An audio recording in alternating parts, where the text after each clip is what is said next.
yesterday. Are you a big Blue Jays fan? I am now. Steven? Yeah. Yeah, I'm in a very competitive fantasy baseball league for like 16 years.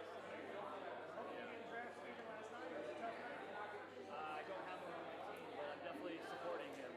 So, but he had, I know, some good starts to start the year.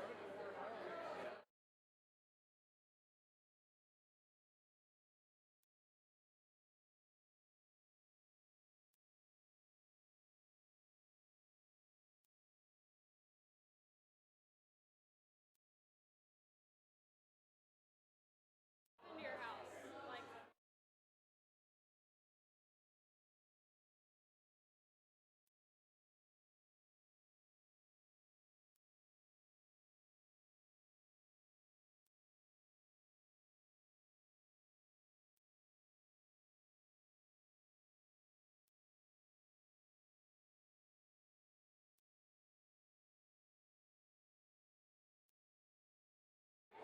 And Patrick was telling me about.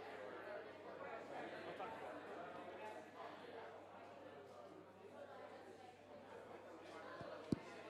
All right, everybody ready?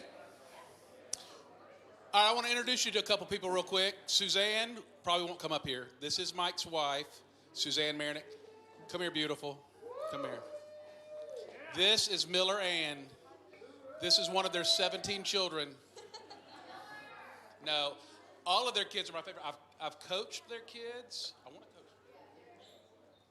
Okay, but she's like a little sister in our family, and I love her to death. And I'm telling you, an incredibly mature Christian.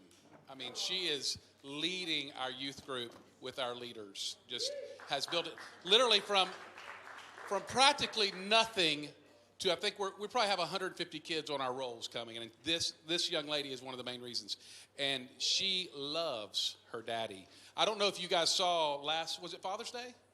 Last Father's Day, we did a video with them and surprised him with it on what he meant to their families. If you've never seen that, go back on social media and watch that. What do we call it? Heroes. Jared, you are so good. Okay, will you open us, pray for your dad? Listen, Mike's not feeling good tonight. Okay, so let's pray for him. Literally, he's got a little stomach bug. So ask your questions with some social distancing. We should all be used to that, or a mask. All right, will you open us in prayer? Pray for him. Thanks. Dear Lord, thank you so much for this night and this opportunity to be here, and just for this building that we get to be in, free from the rain. And I pray that you would just be with my dad as he spills his wisdom to all these people tonight, Jesus. And I pray that you will just have your hand on him the whole time that he's speaking. Help him to just feel good and just speak through him so that he doesn't have to worry about any anxiety or nervousness or whatever it may be. So thank you for him and his heart. In Jesus' name I pray. Amen. Thank you, Miller. Before you leave, tell them, you remember the piggy bank I got you when you were little? Tell them about it. So when I was, actually all my siblings, when we were little, my dad got us these green piggy banks. Where'd you get those? I don't know. The bank? I don't know. I don't know, Walmart, I don't know. And there was 3 slots in them, and the first one said give, the second one said save, and the third one said live. Right? Yes. Yeah, give, save, It's quite an spend. impression. Yes. Yes. And that's how he taught us to live. Like, we always put all of our money in the give thing, and then when that's full, we go to spend and then live. And that's just how I've been raised. They all didn't do it religiously all the time. Let's keep it real. You did pretty good. I tried. But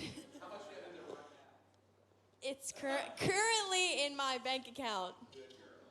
yeah, thank you, Miller. Yeah.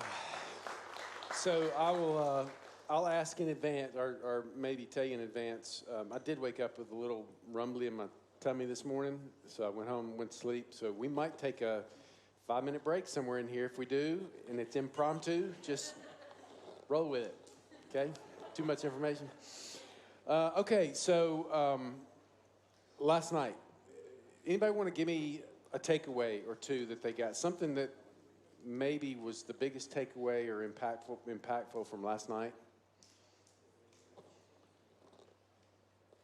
Anybody? Oh, this is so impactful, isn't it? Yes? Debt to income ratio. Yes.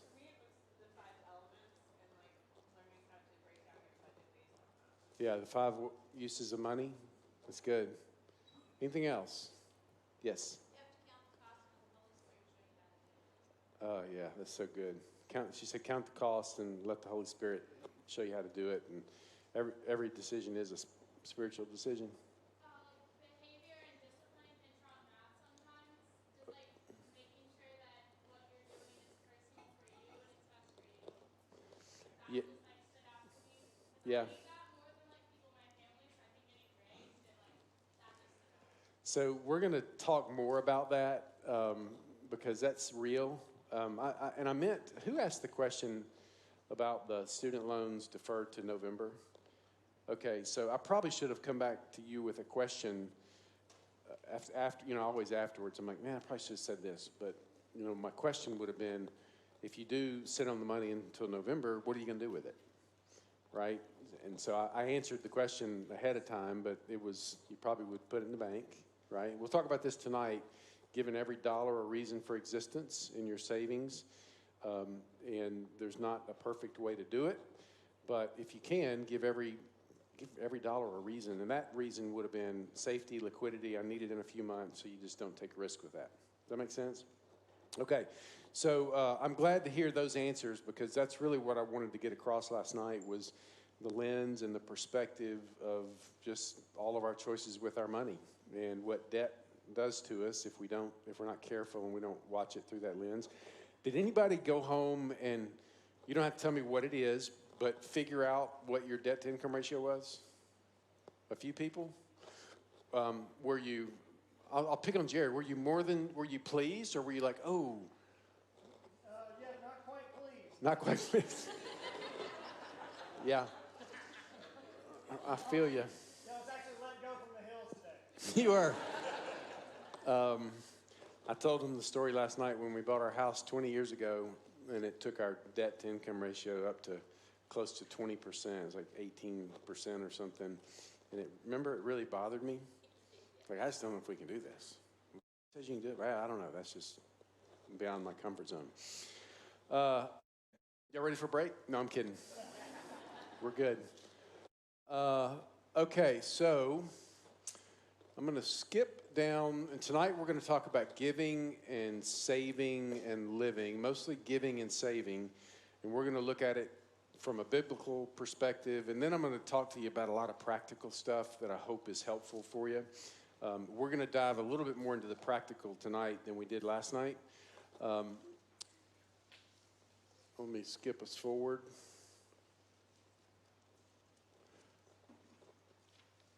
Here we go. So, did anybody even open this book yet? A few people? Did y'all start reading it some? Is it good? It's really good. Like, there's a lot of nuggets in here that I've read it probably 3 or 4 times, and I read it again this week just so I could get it fresh on my mind. And every time I read it, I'm like, man, that's good. That's good. I forgot about it, but that's such a good nugget. The Bible says a lot about giving, okay? I picked New Testament, Old Testament. The first one, Proverbs 3:9. Honor the Lord with your wealth and with the first fruits of all your produce. Matthew 19:16 through 21. This is the treasure principle. Do not lay up for yourselves treasure on earth, where moth and rust destroy, where thieves break in and steal. But lay up for yourselves treasures in heaven, where neither moth nor rust destroys, and where thieves don't break in and steal. For where your treasure is, there your heart will be also. But I think the key to that verse is when it says, I said it last night, when it says lay up for yourselves. Like when we give, it's really like investing, right? Remember the dot and the line? I was hoping someone would say this. And in the treasure principle, it says, live for the line and not the dot. And the dot is our life. All the investments that we make, when we're going to talk about saving and investments, they're for the dot, right? The giving is an investment in the line. And you can make an argument that there's 1,000+% return potentially on money that we give for the line because, that's compound interest forever, right? Okay? So when we do this, right here, I mean, we're saving money for a lot of different things which we'll talk about, but our giving really is an investment in the line, okay? Proverbs 11:24 through 25. One gives freely, yet grows all the richer. Another withholds what he should give and only suffers want. Whoever brings blessing will be enriched, and one who waters will himself be watered. 2 Corinthians 9:7. Each one must give as he's decided in his heart, not reluctantly or under compulsion, for God loves a cheerful giver. Malachi 3:10. So I think I said this last night. The tithe is really all throughout the Old Testament. Tithe means tenth, right? I've never been a preacher and I've never preached on the tithe, but as I read it, I go, well, that's what that meant, right? The New Testament, after the Gospels, doesn't talk about the tithe much. It talks about giving a lot, but not the tithe. But like I said, in Matthew, Jesus confirmed the tithe when he said, you know what? You hypocrites, talking to the Pharisees, you give your cumin and your mint and you give your tenth, but you neglect the widows and the poor. You should have done both, right? He said you should have taken care of the widows and the orphans and gave your 10%. Malachi 3:10. Bring the full tithe into the storehouse, and there may be food in my house, and thereby put me to the test, says the Lord of hosts, if I will not open a window of heaven for you and pour down for you a blessing until there is no more need. Some people draw prosperity gospel from some of these verses. I'm not one of them. Like, I'm not one who would say, man, the more you give, the more money you're going to get. I believe the more you give, the more blessings you'll get, but it might not be money, right? Now, it might be. I mean, I don't know what treasures in heaven. I read about it, what it actually means of what we're going to have out here, right? I mean, streets of gold, and I want a mansion, you know. But yeah, I do think the blessings will come. I don't know if they're going to come all in the dot or all right here, and I don't know if we're supposed to completely know that. But I think prosperity gospel says, hey, if you give more money away, you'll get more money today. I don't prescribe to that theory because I know a lot of people who've given a lot of money away and they don't win the lottery, you know, but they're happy. Matthew 6, I love this one. Matthew 6:3-4. But when you give to the needy, do not let your left hand know what your right hand is doing, so that your giving may be in secret, and your Father who sees in secret will reward you. Sometimes giving, we can get a little proud, you know. Have you ever felt that? Proud of your giving? It's not a bad thing. I think it's good. I'd rather be proud of that than my spending, but Deuteronomy 14:22, you shall tithe all the yield of your seed that comes from the field year by year. 1 Corinthians 16:1-2. Now concerning the collection for the saints, as I directed the churches of Galatia, so you are also to do. On the first day of every week, each of you is to put something aside and store it up, as he may prosper, so that there will be no collecting when I come. This gets a little bit, I bet if I took a poll on this one, I'd get different answers. But what is the tithe? Like, in 2021 in Nashville, Tennessee, I believe the tithe goes to the church, to God's kingdom. And you know, I have a brother-in-law who's a missionary, and he can make a really good case why part of the tithe should go to missions, right? I mean, because the Bible's not perfectly clear. This says give it to the church, so the leaders of the church won't be in need. I'm not legalistic. I'm not really legalistic on the tithe or on these verses. Here's what I can tell you. I've watched 4 of my kids be baptized in this church, I believe. 4. I've watched, I'll speak to you since you're here, but I've watched her grow spiritually. Like, she's a more mature 17-year-old than we were, you know, times 2. And so I've watched the local church feed into her. I've watched her grow, watched her sprout. So I could tell you, I believe the bulk of your money, if not all of it, your tithes should go to the local church. But having said that, doesn't mean that giving to the kingdom and missions is, I'm not legalistic about that. Does that make sense? If I were a missionary up here, I'd find you some verses that says, oh, no, you can give them to the missions organizations too, right? If I were a pastor, I'd probably give you the flip side, but I'll tell you, I believe even Paul says it, your tithe probably should go to your local church, right? Offerings is over and above that, and there's a I'm going to read a couple of verses, another verse. Actually, I might need to get my phone.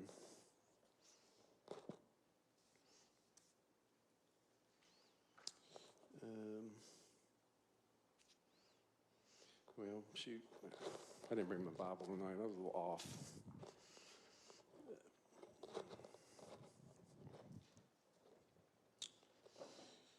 All right.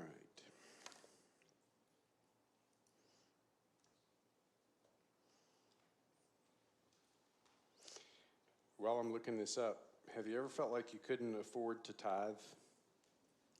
Anybody? I have, right? Just feel like it's not in the cards, you know?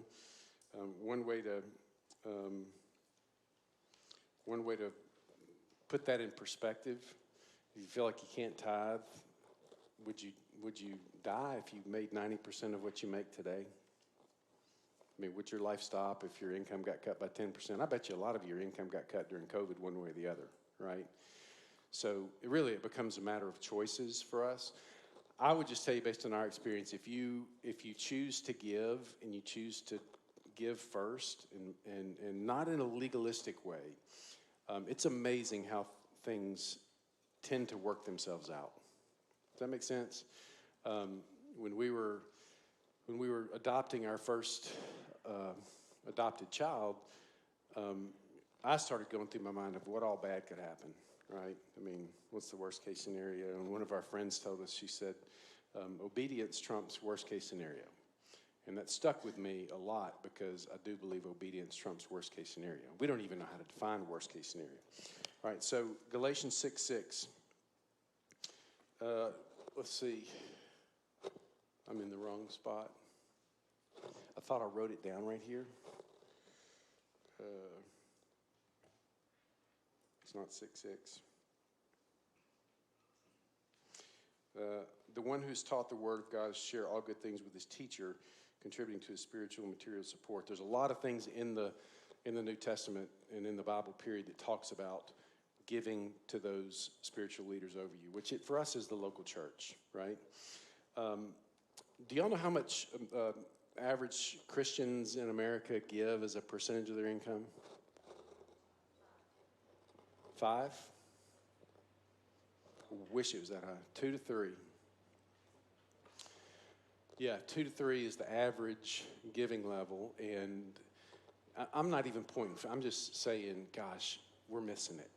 You know, if you ask me, we wouldn't have to have all these discussions about the government helping everybody if the church did its job, right?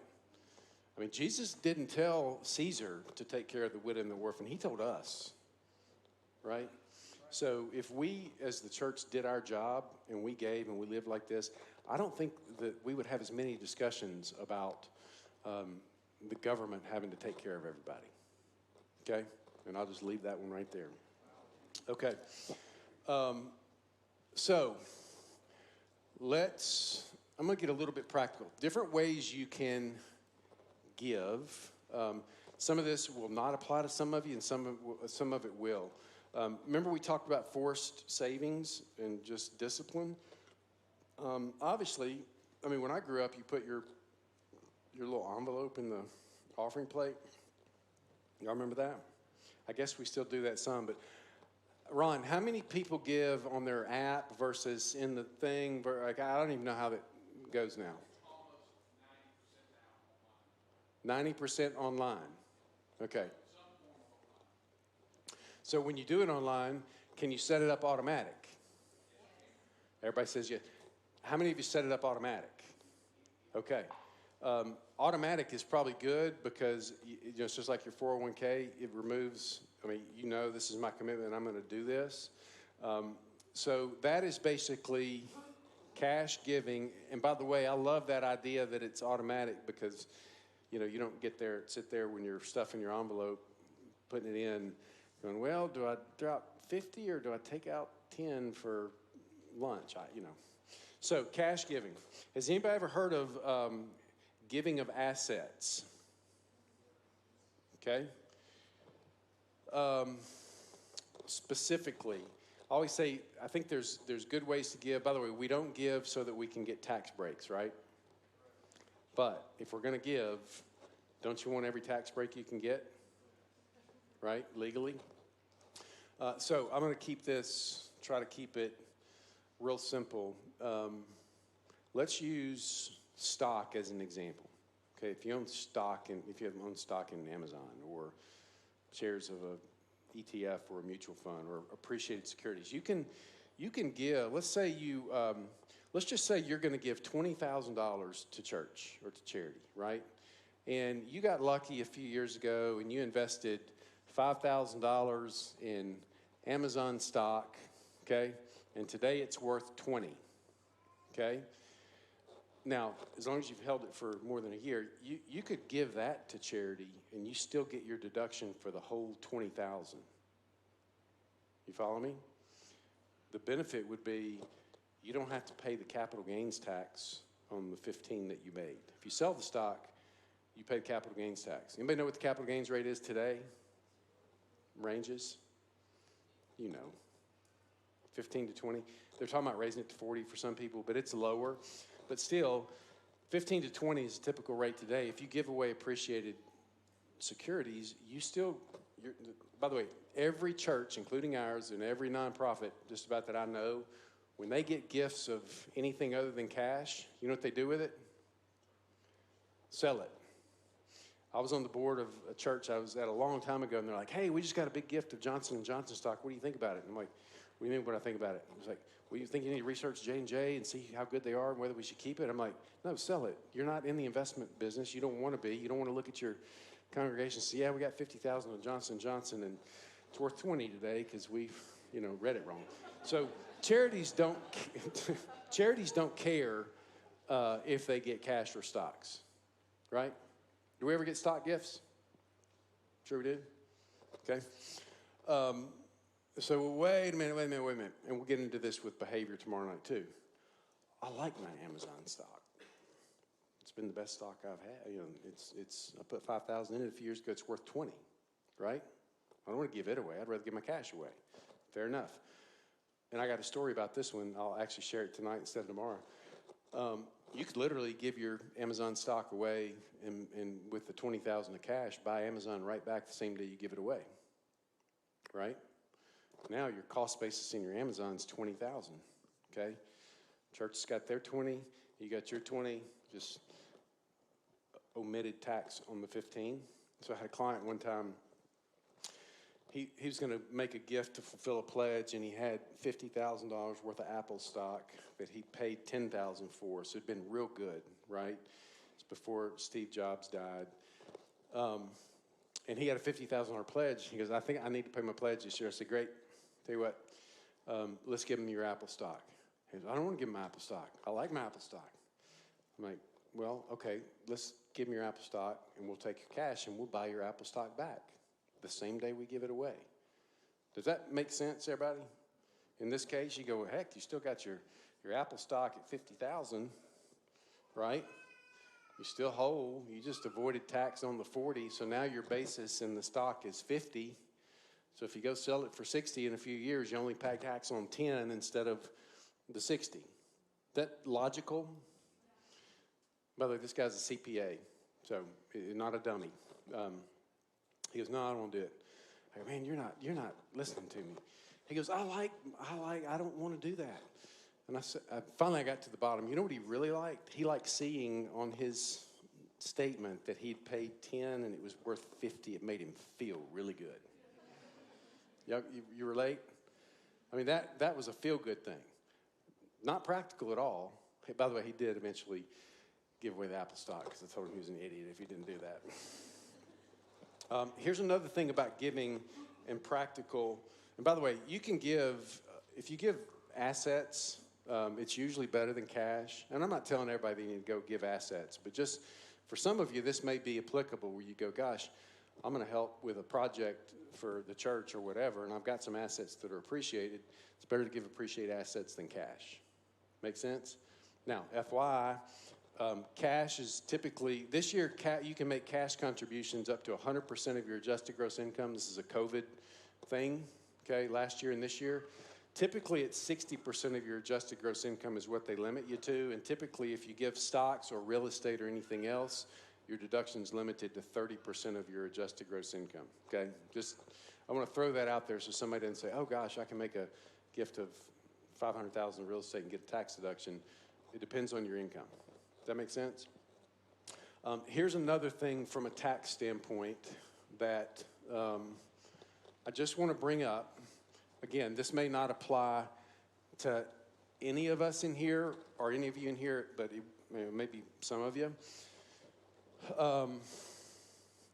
So we don't give for tax benefits, right? We give because God told us to give, right? I think I might have touched on this last night. On your tax returns, do y'all understand the difference between a standard deduction and itemized deductions? So here's basically what it means. A standard deduction, everybody gets to deduct at least this much as a deduction on their tax return. And if you're under 65, it's like 24.4. I think it's indexed this year. It's going to be a little bit more than that. So everybody gets at least that. Over here, if you itemize, then you basically get to add up your mortgage interest, your charitable contributions, and your property and state and local taxes up to $10,000 max, okay? So and by the way, there's a couple other things in here, like some healthcare expenses if they exceed a certain percentage of your income, but this is basically the three. So if you total up your mortgage interest for the year and your charitable contributions and your property taxes and state and local taxes, if all that is less than 24, you're going to take the $24,000 standard. Does that make sense? Okay. If all these total 27, you're going to take the higher of the two. You're going to itemize. Does that make sense? I know a lot of people now when these tax laws changed who have become what I call alternators, where, let me give you an example. Let's say you've got, I'm just going to make up numbers. You got $10,000 of mortgage interest, and you give away $15,000 a year, and you got $5,000 of property taxes. Okay, that's 30. So yeah, those people itemize, but I know a lot of people who every other year they'll put $30,000 into a donor advised fund, which you get all your deductions when you do that. Then you can give out of it $15,000 a year for the next 2 years, but you get all your deductions in 1 year. You with me? So in that example, you go, well, 1 year you're going to have, and by the way, you can actually, in this example, you can pay your property taxes in January and December. You know what I mean? Wait till January for last year, December of this year to get up to 10. But in 1 year, if you had 30 of charitable, 10 of mortgage interest, you can't do anything about that. And even 5 of that, that's 45 of deductions in 1 year.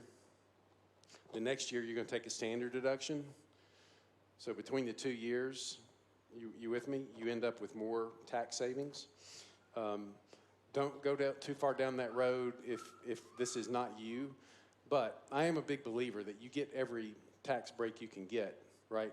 Give smart, okay?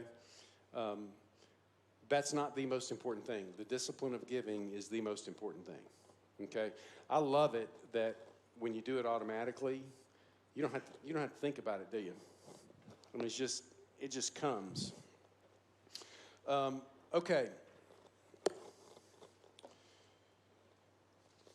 Give to the church, 2 to 3%.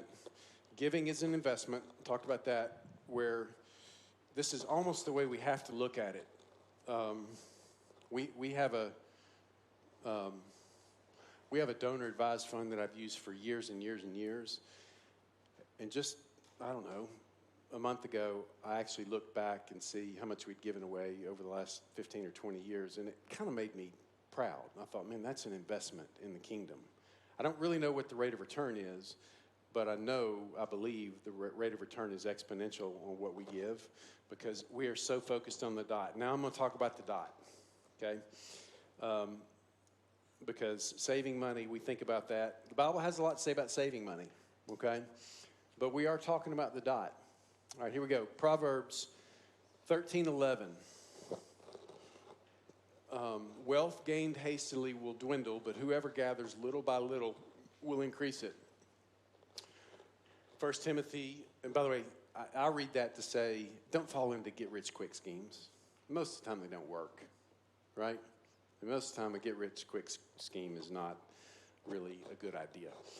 1 Timothy 5:8, but if anyone does not provide for his relatives, especially for the members of his household, he has denied the faith and is worse than an unbeliever.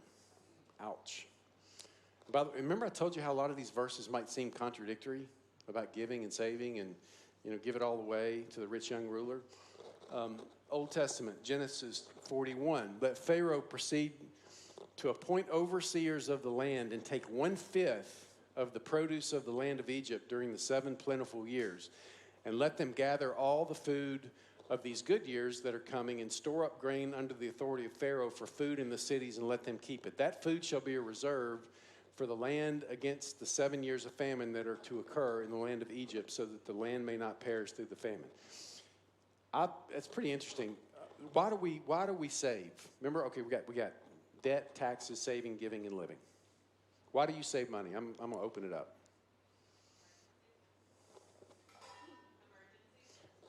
Emergencies, okay? Which is kind of this, right? Okay?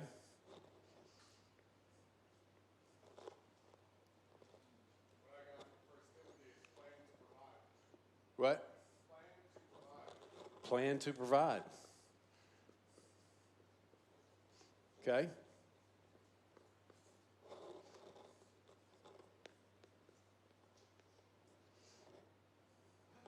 I know there's more. Come on. What? Investing. Yeah, and saving and investing are really sort of two different things, but we're going to cover both of them. So, yeah, investing. But investing for what now? Retirement. Okay.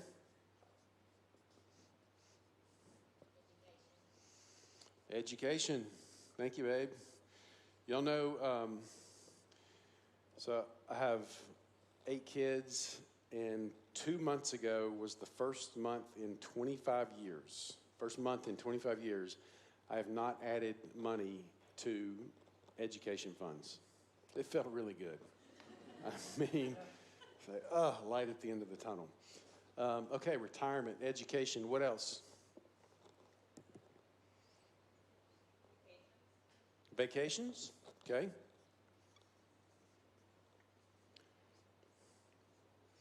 Okay. Yes, a house. Good. Huh? Vehicles, and somebody said something else? Large purchases. Okay. What else? What? Amen. Babies, diapers. No. By the way, y'all know this. You're never ready to get married financially, right? You're never ready to buy a house financially. You're never really ready to have kids financially. At least we weren't. Like, we got to get it all together before. You're never really ready for any of that, right? But we got you. It's good. All right, large purchases, vehicles, baby. What else?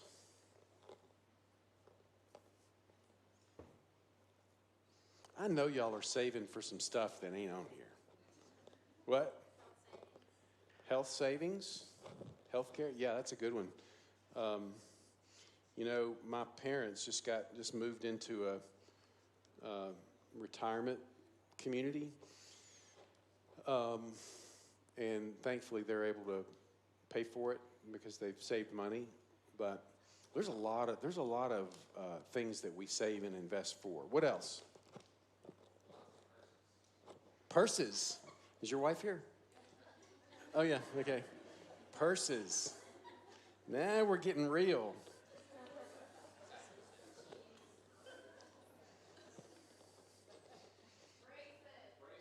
Braces.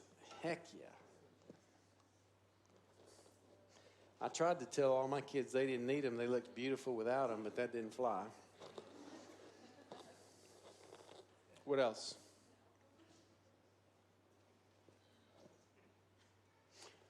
I like, I live in the world of retirement planning, right? That's what I do. It's part of what I do.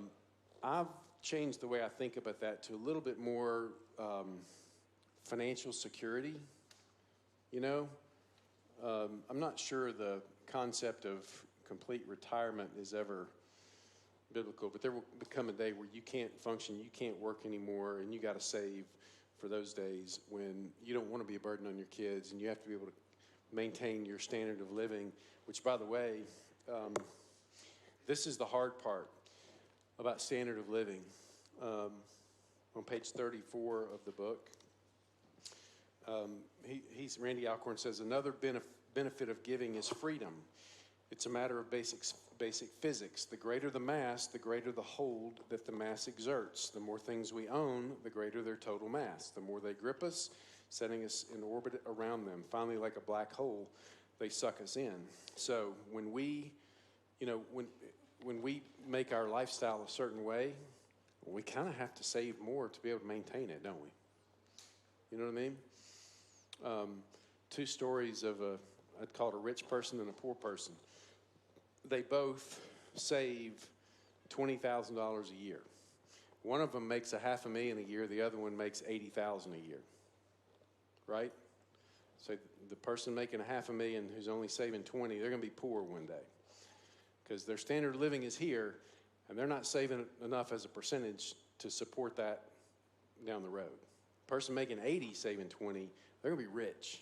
And I use rich in the terms as we know it, financially secure, right? Anything else that you save money for? Christmas. Yep. Honey, start saving right now. It's a-coming. Christmas. Anything else? Startup business? Business, yes. Business startup.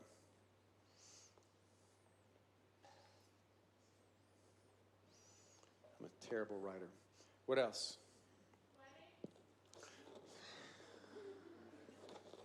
Weddings.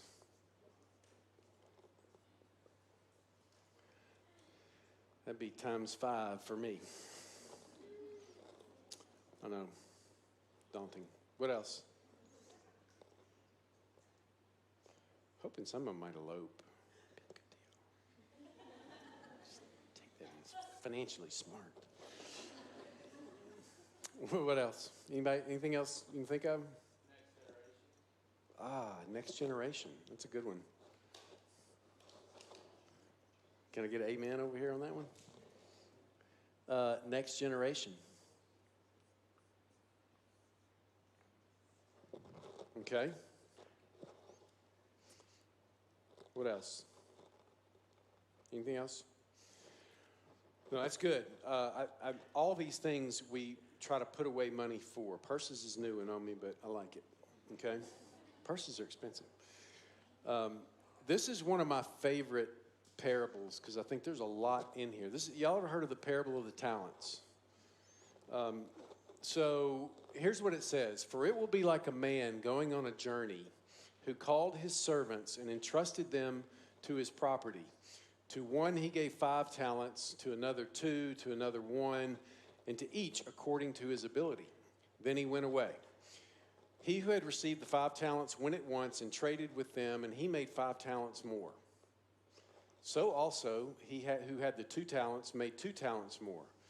But he who had received the 1 talent went and dug it in the ground and hid his master's money. Now, after a long time, the master of those servants came and settled accounts with them. And he who had received the 5 talents, bringing the 5 talents, saying, Master, you delivered to me 5 talents. Here, I've made 5 talents more. His master said, well done, good and faithful servant. You've been faithful over a little, I will set you over much. Enter into the joy of your master. And he also, who had the 2 talents, came forward, saying, Master, you delivered me 2 talents. Here I have made 2 talents more. His master said to him, well done, good and faithful servants. You've been faithful over a little, and I will set you over much. Enter into the joy of your master. And he also, who had received the 1 talent, came forward, saying, Master, I knew you to be a hard man, reaping where you did not sow, and gathering where you scattered no seed. So I was afraid, and I went and hid your talent in the ground. Here you have what is your... Oh, it's not good. Okay. Sorry.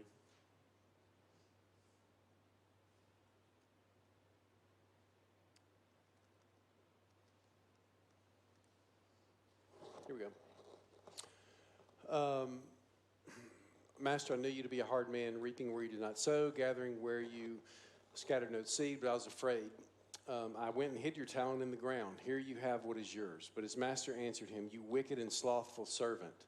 You knew that I reap where I have not sown and gather where I scattered no seed. Then you ought to have invested my money with the bankers, and at my coming I should have received what was my own with interest. So take the talent from him and give it to him who has 10 talents. That's kind of hard, isn't it? For everyone who has, more will be given, and he will have abundance. But from the one who has not, even what he has will be taken away. And cast the worthless servant into the outer darkness. In that place there will be weeping and gnashing of teeth. What do y'all make of that? There's a lot in there, and I'm trying to make this bigger again. What's y'all's takeaway? I mean, what do you hear in there? Bankers paid interest back then. Yeah, that's good old days. Uh-huh.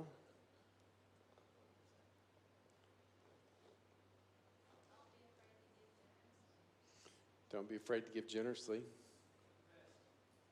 Yeah, well, you know, you look at that and you go, man, to whom much is given, much is expected. Right? And this is a parable about that, but I mean, this is why I even think about what retirement might look like one day. I'm like, you know, I've got the ability to be productive, and why shouldn't I?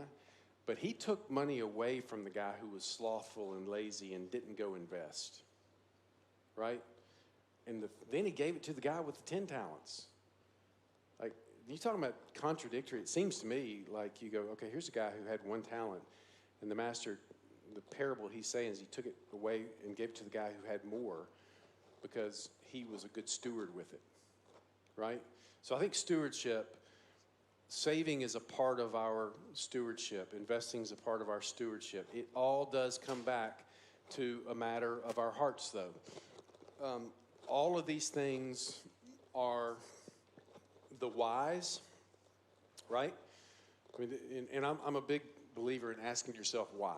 Why do we do that? Why do we give that? Why do we save that? Give every dollar a reason for existence. All right, so let's talk a little bit about being a good steward and how do you, here's some simple rules. We're going to talk about each one of these, but just like your percentage giving, try to be a percentage saver, right? Remember the rich person and the poor person? One made $500,000 and one made 80. They're both saving 20. One of them's rich. One of them's saving 25% of their income. The other one's saving 4, right? Big difference there. Be a percentage saver. I'm going to turn this around. Okay, diversification. Let's talk about this one. What is, and I think this just gets into stewardship. What is diversification? Anybody explain that simply? Don't put all your eggs in one basket. Why don't you put all your eggs in one basket? Why? Because if that one basket goes belly up, all your eggs are in that one basket and you're out of luck, right? It's a good rule of thumb. don't put all your eggs in one basket. Now, we think of it mostly with like the stock market. You go, well, don't put all your money in one stock, put it in a mutual fund or a bunch of stocks, or don't put all your money in one piece of real estate that might get, condemned. You're safer if you buy a lot, right? So the more you diversify, you just diversify your risk away. Risk gets mitigated with two things, diversification and time, right? Tomorrow night, we're going to talk about behavioral and emotional and mistakes that people make from an investment standpoint. But here's another way to look at diversification. We got to save, I'm going to make these buckets like this. Short-term goals, medium, and long, okay? So, of everything we said over here, what would y'all put into here? I'll tell you the first one I'd say. This is for emergencies, rainy days, right? That's a short-term need. How much do you need in a rainy day fund?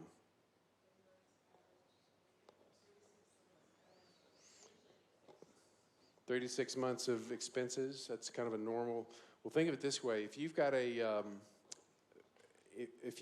really, really good, solid job, and really, really good insurance with low deductibles, and a new roof already, and I mean, the likelihood for you having a big, huge emergency is less than the person who's got a really, really unstable income or doesn't have good health insurance, right? High deductibles. So it's a different number for everybody, but at some level, maybe it's 3 to 6 months of expenses in a rainy day fund, right?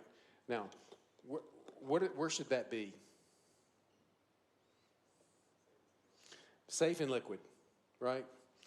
Don't buy Amazon stock with your emergency fund, because if it drops 30% and you have an emergency, you got to go sell it when it's down. This is pretty much low risk. What else is in here? Is purses in here? Sure. Yes. Purses. Sorry, I love that. What else is short-term savings for?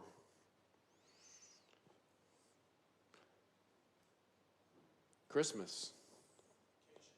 Vacations. Yeah. So if we're talking about giving every dollar a reason for existence, all these short-term needs, which are coming down the pike, I mean, that's what you use a savings account for, right? That's what you use a money market for. You don't take any risk with it. You want to know that when you need it, it's there. Unfortunately, today, it makes zero, right? I remember the days when it would make more, but today, you don't make any money here. What about medium-term bucket? What things would you save for here? Purses? Down payment on a house. Yeah. So maybe 5-year goal, 3-year goal, 4-year goal, right? House down payment. By the way, when you're first starting out, this typically becomes one of the biggest goals, right? I agree with it. I'm like, man, try to figure out how to get your house down payment sooner than later. What else? Car, yeah. Maybe your car has a lifespan of 5 to 10 years, and I'm going to have to buy another one in 5 or 6 or 7 years, and I'm going to save for it, so ideally I don't have to borrow money for it. Yeah, good one. What else?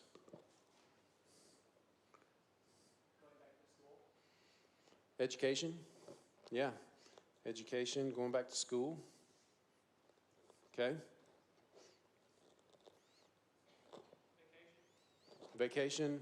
Yeah, we put that in here. I mean, you could put it either place. If you're planning a big vacation in 5 years, where you're going to go to Europe and drop a big ticket, I assumed vacations were down here. It's like we're planning for that next summer, right?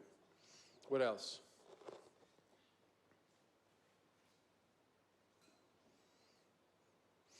Business startup, maybe? Braces. There's a lot. And there's no perfect line between short and medium. But here's the point. This money should probably be safe, liquid, and no risk. Maybe with money you're not going to need for 5, 6, 7, 8 years, you put it somewhere where it has a chance to grow with not too much risk, right? And this is not an investment seminar. Long-term money, what is this? What's in this category? Retirement? Babies? Yes. Education. Yeah. Weddings. Yeah. And every dollar, if we can, you give it a reason for being, right? There's a reason you do this, there's a reason you do this, and there's a reason you do this. This is another level of diversification, right? This is just being a good steward. Now, let me change the buckets up a little bit. Okay, now I'm going to talk about diversification from a tax perspective, okay? So this gets into a little bit of practical, how do you all save money how do you save money? Different ways to save. 401k, okay? I'm going to put it over here. What else? Roth. Somebody said Roth. I'm going to put HSA over here. What else? How else do you save money? CDs. Okay, just plain old CDs after tax. Okay. Munis, municipal bonds. Okay. Got an investment guy down here in front. What? Bitcoin. Okay. I'll just put crypto, so I don't have to put all of them up there. Real estate. Okay.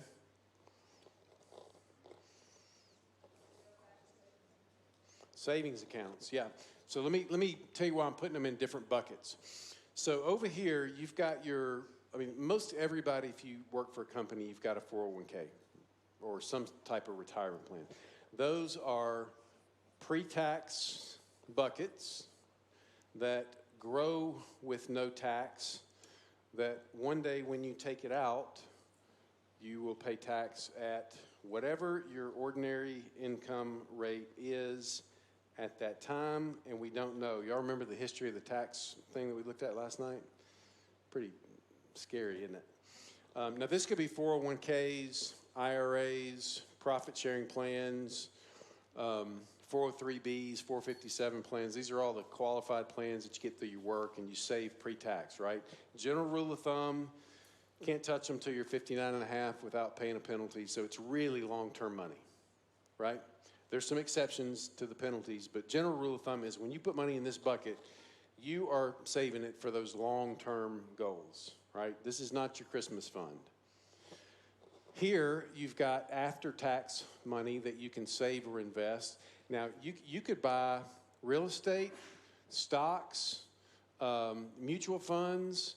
You can invest in just about anything. Bitcoin, cryptocurrency, this is all outside of retirement plans, and it's after-tax money that in some form or fashion, you might pay a little bit of taxes along the way as it grows, but then appreciation in like real estate, stocks, cryptocurrency is taxed at capital gains rates, right? Now, so we call this qualified money and non-qualified money. Over here, you've got Roth IRAs, municipal bonds. I'm going to throw 529 plans, ESAs, life insurance, munis, Roth 401ks. This is after-tax money that grows with no taxes, that if used properly, you pay no taxes when you take it out. Okay, so when you think about diversification from this standpoint, the people that I know that have money in a lot of different types of buckets, when they're down here, are just better off. They got more choices, they got more flexibility, right? We know tax laws will change, so I can poke holes in every one of these buckets and tell you what's wrong with it, but there's some wisdom in saying, well, maybe I do a little bit in all these types of things. It's another way to look at diversification from a tax perspective. Does that make sense? Because tax rates will change. Now, the only thing in here, here's no-brainers, okay? I think the first no-brainer is if you're getting a match on your 401k, put in at least what they're matching, okay? Free money. So typically it'll say you can put in up to whatever, 10% of your income, but the first 3% that you put in, we're going to match dollar for dollar or 50 cents on the dollar, right? That part's the no-brainer, matched 401ks, because nobody else, anywhere else in here is going to give you a match, right? Now, over and above that, if you have trouble with discipline, like you're not a very disciplined person, 401k may be where you want to max out everything, because if you don't put it there, you won't save it anywhere else, because once it gets in your hands, it's gone, right? So, not a right or wrong answer. And then you get into, do you do a traditional or a Roth? Does anybody have any opinions on that? Does anybody do either one? Both? Both? Both? Good. I mean, I like that mentality, because you're kind of hedging your bets, right? And what future tax rates are going to be. Somebody mentioned HSA. Does everybody know what an HSA is? Hang on. Yeah.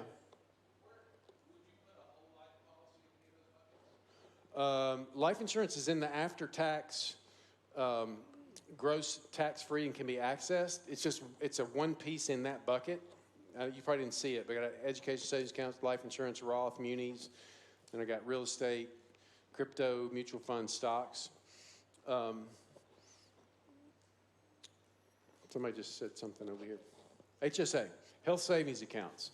So it's the only vehicle that you get pre-tax money in, no taxes while it grows, and tax-free money out. Okay?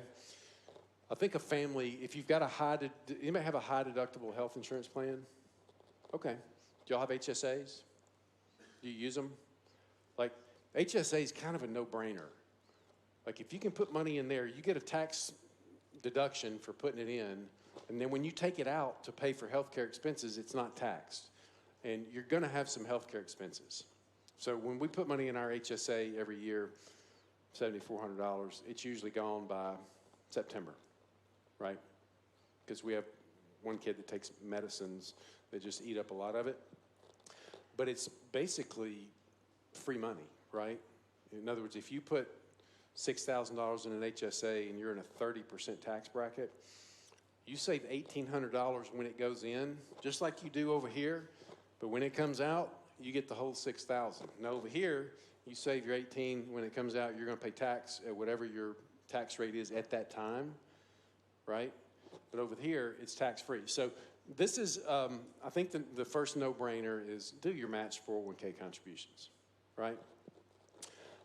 After that, a lot of it's going to depend on your discipline level, okay? How many of you did your little profiles that we gave out and identified what type of person you are? Do I have any dreamers? Nobody wants to admit it. Only procrastinators. Yeah, raise your spouse's hand. How about that? Goal setters. I knew. Yeah. What's the other ones? Pretenders. Even pretenders? Yeah. I just love that you admit it, right? Because we're all wired a little bit differently. So to your point from earlier, a lot of what we do is going to depend on our level of discipline and behavior and emotions, right? And it's okay to identify that and name it and go, I'm just not a very disciplined person, so I got to put some money away. I got to give on my app. I got to do all these things off the top, because once I get it in my hands, I'll spend it, right? And that's okay. There's a lot of people like that. We all want stuff, don't we? We're all living here in the dot, and all we sometimes can focus on is in the dot, right? And the dot is just the little bitty dot, and it doesn't last. Okay, so behavior gap. Let me tell you what, we'll probably go into that tomorrow night, because tomorrow night we're going to talk about just discipline and behavior and spouses and how do we get our budget right and how do we do this. But if you can recognize it, and you go, yeah, I'm just not a disciplined person. You know, I can talk to a lot of people and say, hey, are you a disciplined saver? Oh, yeah. And then I can see a tax return where they've made $800,000 a year for the last 10 years and they don't have a pot to pay in. I'm like, what happened? Like, did you have an epiphany? Because It's not adding up. Well, I'm disciplined saving, but then I spend it. I'm like, okay, well, that's not disciplined saver. Discipline is you save it and you keep it saved, and you try not to let your emotions get the best of you, okay? I love memes, but there's one of my favorite guys. I don't always spend money, but when I do, I instantly regret it because I'm broke. So I'm gonna. Does this all make sense from a diversification standpoint, and how there's not one right or wrong answer, but putting money in a lot of different types of buckets gives you a lot more choices, okay?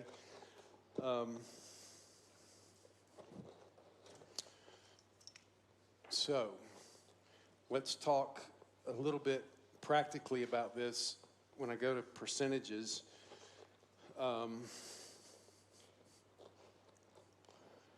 Don't take this as gospel, but let me tell you some good targets to shoot for. Debt to income ratio, I would say shoot for under 20, okay? And if you're not there now, you can't get there overnight. You got to pay off your consumer debt. You got to work on it. But if you get that there under 20, you got a lot more margin to do everything else, okay? Taxes, again, if your average tax rate is 20 today, it might not be 20 in the future, but let's just go with that, and that's one of the things you can't control a lot. Giving, let's shoot targets for maybe 10 to 15. Savings. Savings/investing, two different things. 10 to 15 or margin. And then lifestyle, depending on how these numbers shake out up here, you know, maybe you're at 35 to 45% of your income, you know, outside of debt on just your lifestyle. It's a pretty good rule of thumb to say whatever you make, you need to live on half of it, okay, for your lifestyle. If your debt to income ratio is 20 and your taxes are 20, that's 40, 50, 60, you got 40 left over. And then when your income goes up, guess what? You get to have that internal discussion with yourself of, do we save more? Do we give more? Do we spend more? Right? Has anybody ever had that discussion with themselves? Like, you know, I made more this year and I've had more. What should I do with it? Just one of you? I have it all the time. You know, it's like, gosh, when your increase happens, we get to decide what we're going to do with it. And I'm a big fan of, like, having a why for all these things. So if you had, if your income went up by $25,000 next year, okay, let's just throw that number out there, and you got all these things to think about. You got giving and then all these savings goals, and then there's lifestyle. I would just tell you, fight the urge when your income goes up to raise your standard of living immediately. You will do it, okay? Everybody does it. If you were making $50,000 5 years ago and you're making $100,000 now, your lifestyle's gone up, right? It's going to happen. Just fight the urge and always try to put away and give a percentage of the increase before you change your standard of living. And it will be a constant battle, right? And that's okay. If you ever quit the battle, it's not a good thing, because then you're not struggling with it anymore, and it probably ought to be a struggle for us all at some point when we're living in the dot and trying to think about the line, okay? Okay, so I'm going to stop with the savings and the giving and open it up for questions if you have them about any of this stuff. Ron John?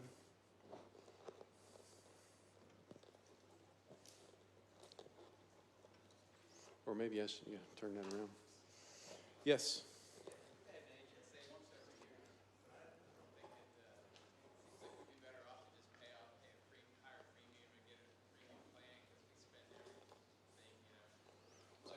Yeah. We've had an HSA for a while, several years, and it seems like, you know, we go through all that and more. It seems like we'd be better off to just pay for a premium plan and have more covered. Are you talking about the HSA? Yeah. Oh, so tomorrow night I'm going to talk a little bit about deductibles. and risk. And mathematically, a lot of times you come out better off with higher deductibles, okay, because you save money on your premiums. If you're not a good saver and you don't save any of that money that you save on the premiums, you may be better off with a low deductible. You see where I'm going with this? If you could pay $1,000 in premiums for a low deductible plan and $500 for a high deductible, well, if you blow the other $500 on junk, you're probably better off with the low deductible plan, right? Because you can't save the money. And I'm not saying you, but if you have a lot of claims, it seems to just keep going and keep going. A lot of this just does come down to, what do you do with the savings from the high deductible plan? I like the high deductible plans. It's like I know what my out-of-pocket cost is every year, and we're doing it in a pretty tax-friendly way. So, but there's not a right answer for everybody. Yes. I'm sweating. Money makes me really nervous. Don't be nervous. Okay, so we had this conversation on the way home last night talking about like getting a new car. So say that there was an emergency that happened sooner rather than later and we needed a new car and we had an emergency fund. Would you recommend dipping into that if you have the money to like buy the car up front, or doing it more in like a medium and then having like a payment plan to pay it off and then having to rebuild up your emergency fund? I sort of view emergency funds as that's part of what they're for. Okay. I would try to use as much of it as you could. I mean, you might not be able to. If your emergency fund's only $2,000, you can't buy a car with $2,000. I probably wouldn't do it, but if your emergency fund's $25,000 or whatever it is, and I think you will buy less car if you've got to pay cash for it. I had this conversation last night about cars. I'm not a car person, and she bought me a new car, only new car I've ever had, I think, behind my back, and I really liked it. It was good. Still have it. It's not new anymore. But the car, I mean, think about cars. You got to have them, but they depreciate, 40% the day first year. I mean, they're not appreciating assets. So it's not, if you want to buy them and have fun with them, go after it. But car notes, I'm telling you, are the things that kill people more than anything. Car notes and credit cards. Right? Because you got this high car note, credit card interest can be sky high, and before you know it, like you're drowning. That's why I say, man, try to use your emergency fund to buy the car, because you'll probably buy a lesser car, right? And be happy that you did. And there's always circumstances where the car breaks down, you have no choice. I think I had 2 car notes. My first car I had a car note because I didn't have any money right out of college. I think one other time we had a car note, and then I made the commitment, I'm not going to do a car note anymore if I can help it.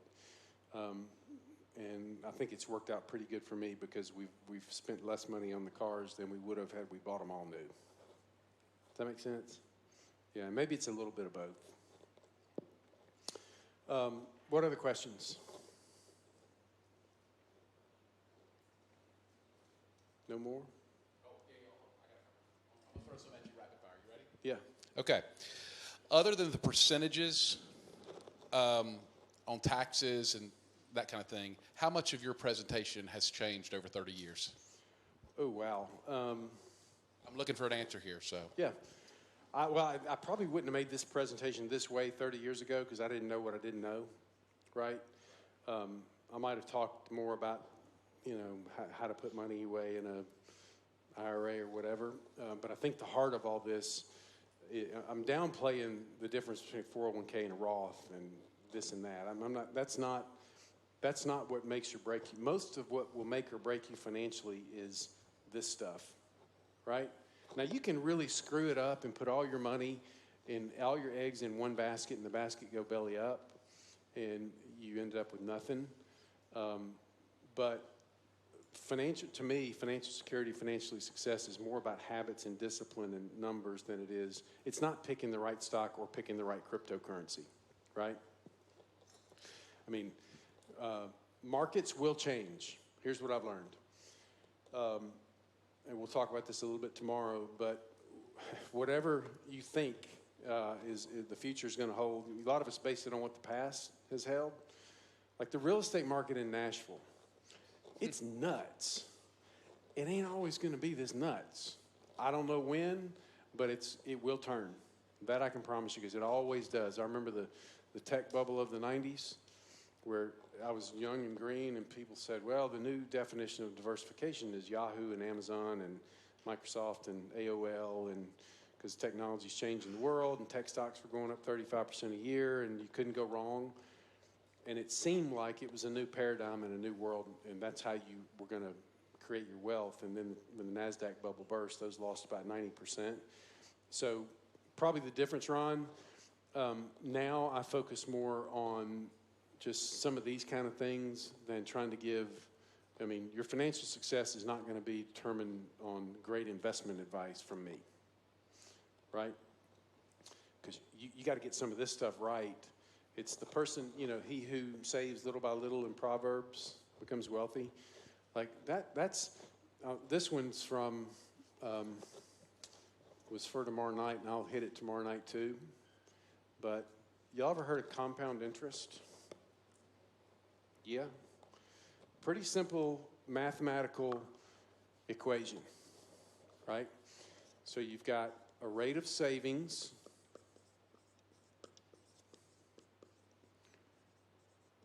times rate of return. I'm just going to put rate of return times time. That is the miracle of compound interest, right? Now, one of those things is uncontrollable. What is it? Rate of return, right? I can't tell you. I can tell you this. You have control over this one, how much money you put away. And you have control over this one, how long you do it. If you diversify and you don't make really, really bad choices about all your eggs in one basket or whatever, this is going to take care of itself, and this phenomenon will work. I had a client that taught me this. He was like 80 years old. And I'm like, that's pretty wise. Like, you can control this and you can control this. Can't control that. Don't worry about some of the stuff you can't control. Markets are going to go up. They're going to go down. The real estate market, stock market, you name it. I have no idea where Bitcoin's going to be in a year. Could be 0, could be 300,000, right? We don't know. Nobody knows that. So that's probably what's changed the most for me. It's just the process and the behavior and the discipline and the percentages. Hello? What's your biggest regret from an investment perspective? Is there an investment you look back or a decision you made spending-wise you go, man, that was a big mistake we made there, or a small mistake? Or Yeah, we spent a lot of money on purses. That's a joke. No, I've made mistakes. Yeah, I haven't made huge ones because I'm so I don't chase something that's the latest and the greatest. And probably I would if I didn't do what I do, but I feel like I have to be a good steward myself if I'm going to tell you to be one. There's been years that we didn't save as much as I wanted to because we opted to do other things. There's been years we didn't give as much as I wanted to because we opted to do other things. Those bothered me. How would you answer that? Can you remember? So bad investments. We bought property at Center Hill at a horrible time in 2007, right? Sold it a few years later for less than we bought it for. We didn't buy it as an investment. We bought it so we could enjoy it, but that one turned out bad from an investment standpoint. Don't buy property like that, whether it's beach property or lake property or anything that's enjoyment property. Don't buy it as an investment, okay? You cannot rationalize it away that way unless you rent it out. If you're going to Airbnb it and cash flow it, but don't plan on buying property down in Florida and saying, well, gosh, I'm going to spend $500,000 and it's going to be worth $1 million in 5 years. It's going to be a great investment. Probably it's not, because the carrying costs, remember the mass exerts, it's not the cost of the stuff, it's the cost of carrying all the stuff, right? So whether it's maintenance, upkeep, so that's, other than purses, that was it.